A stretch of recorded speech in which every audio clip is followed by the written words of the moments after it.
Posible raw magmahal o tuluyan ng mawala sa merkado ang Pinoy Tasty, yung pubang Pinoy Pandesal.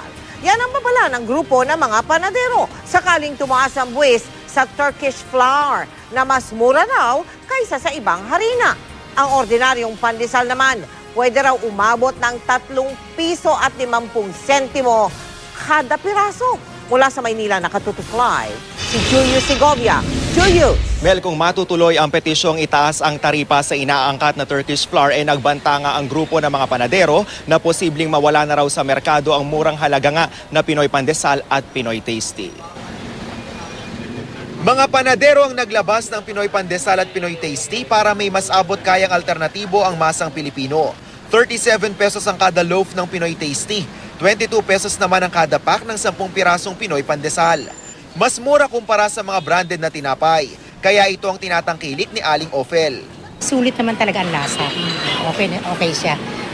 Walang problema. Malambot, malasa talaga.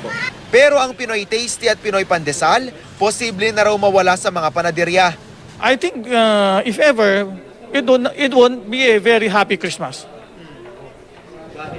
Dahil it's either tumaas yun Pinoy Tasty yung Pinoy Pandesal or mawawala sa merkado.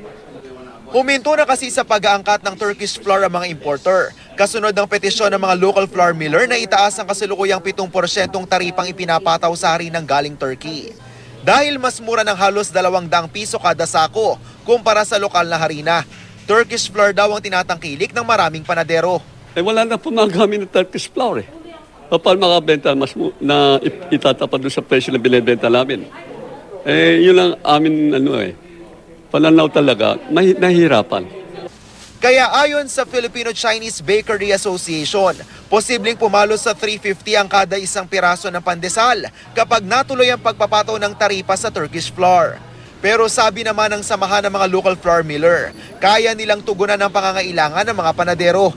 May ibinebenta rin daw silang harinang Pinoy na mura na, dekalidad pa.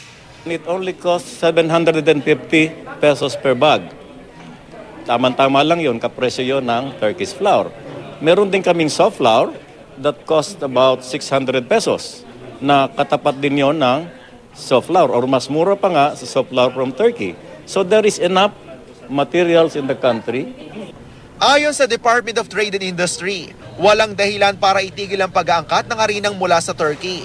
Pinag-aaralan din ng Department of Agriculture ang petisyon ng local flour millers para sa tariff increase ng Turkish flour. Hindi raw nila masisisi ang mga nangangambang panadero. Ang DTI, gagawin daw ang lahat para di gumalaw ang presyo ng tinapay. Pinoproteksyon na natin palagi yung presyo to the consumer. So we're concerned in that sense na dapat yung presyo hindi tumaas.